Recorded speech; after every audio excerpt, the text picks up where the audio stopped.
I'm back. I done took a bath, y'all. I've been soaking, and guess what? I thought about something. Why is it so important for you to die to sin? Why is it so important for you to choose which one you gonna serve? You know the serving part is the positive and the negative. You can't serve both of them jokers at the same time. You either gonna be positive or you gonna be negative. But you can't be positive and negative. Then you be walking around here looking all confused, right? So let me tell y'all, God knew they were going to do something. He knew they were going to throw a monkey wrench in the plan, but he left provision for us. He left some promises. And when God say he promised something, he say, I swear. Maybe that's why they always say, don't swear. Because you be like, I swear. They be like, swear on your mama. Swear on your children. Swear on your grandma. But God actually says, like, I swear. If you believe in the word, if you believe the goodness in the word, if you believe the messages in the word, but he knew they were going to prostitute this thing and pimp this thing and take his words and switch them around. So he's saying, if you can figure out all that buffoonery and choose not to go there, meaning you die to that, you turn your back on that, you refuse that. That's Caesar.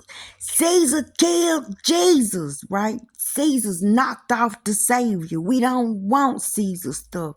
Caesar stuff, you got to do too much stuff and sacrifice too much stuff and hurt yourself, embarrass yourself, belittle yourself for his stuff, and we don't need that. So God saying, if you could just believe me, if I tell you, you just look at me, you trust me, you do what I say, and you listen to me, just believe me and protect the words that I give you.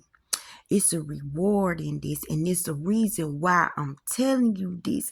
He left us some promises, y'all. Let me read this to y'all, and I'm still in the Apocrypha, right? Listen to this. Now, therefore, I swear, you see that?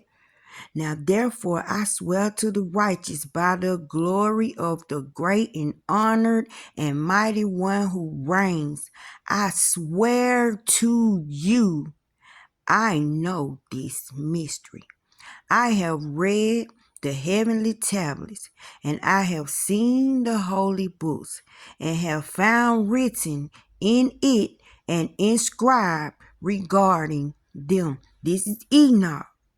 And this Enoch coming back telling y'all on my mama, on my hood, this stuff happened to me. I swear on everything I love. Right? Listen. That all goodness and joy and glory are prepared for them and written down for the spirits of those who have died in righteousness, and that much good shall be given to you in reward for your labors, and that your lot is abundant beyond the lot of the living. Now, this is for those people that went hard for God and they didn't end up well and they lost their life. But he telling you, if this was to happen to you, if you were to suffer because of my name, the glory that awaits you. Oh, but if you live, and even though they try to do that to you in the land of the living, the rewards are still the same, because in reality you are dying, still dying, and that's a physical death. When you turn your back on stuff you used to do and don't want to do it no more. When you love somebody so much but they going to hell and you don't want to go with them, you rather turn around and go back, but you love them so much. Right? This is when you make sacrifices. This is sacrificing what you love, what you like to do, for the righteousness, for his name's sake, for the word's sake, for the goodness sake. You choose goodness over all that. You choose goodness over what you like to do. But that stuff ain't doing nothing but destroying you physically, mentally, and spiritually. Now listen at this.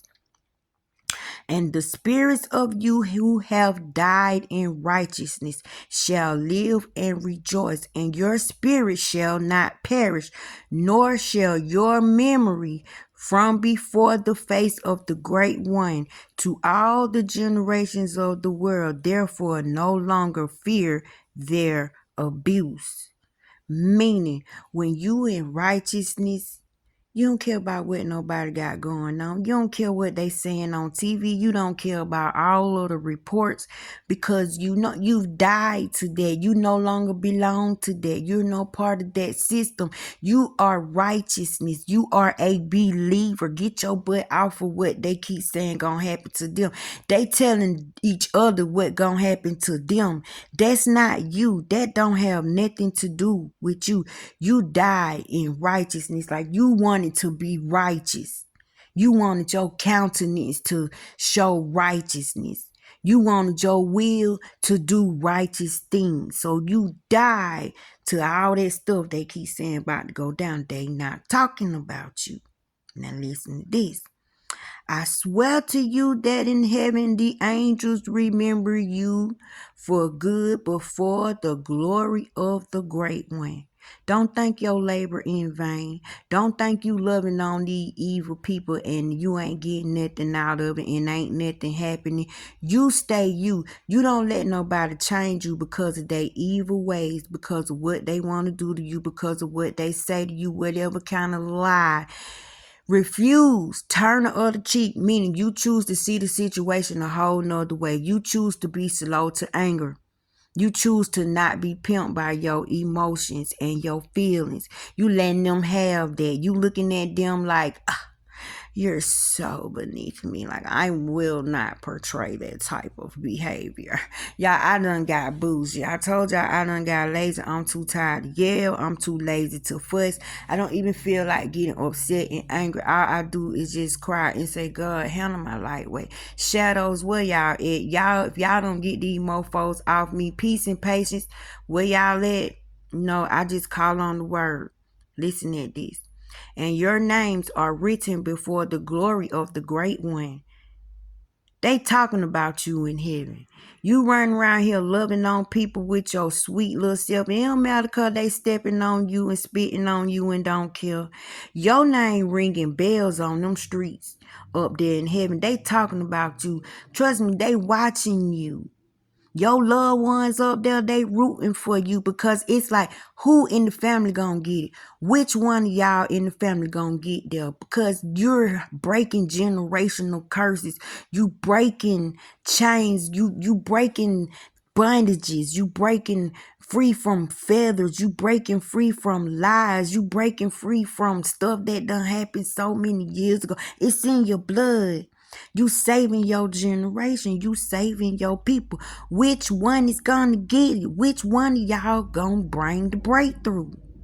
And your names are written before the glory of the great one. They telling God about you. God seeing your name written in heaven. Check that out. Be hopeful, for before you were put to shame through sickness and affliction, but now you shall shine as the lights of heaven. Yeah, you went through it. You went through it, boy. You probably lost skin. You probably lost blood. You know what I'm saying? You probably got splinters in your hand. You probably hurt your back, sprained your back. You probably got tired of being a crutch and a rug for somebody. You probably tired. But they got your name written in heaven, because look, you still you. You still your goodness. You still your greatness. You know it's something bigger than the crap that they portraying and showing you. You bigger and better than it, right? It says, you shall shine and you shall be seen, and the doors of the heaven shall be open to you. And in your cry for judgment, and it shall appear to you. For all your tribulation shall be visited on the rulers and on all who help those who plundered you. Don't worry about your enemies. Be hopeful and do not throw away your hopes, for you shall have great joy as the angels of heaven. What will you have to do? You shall have not to hide on the day of the great judgment, and you shall not be found as a sinner, and the eternal judgment shall not come to you for all generations eternally. See, you helped your bloodline.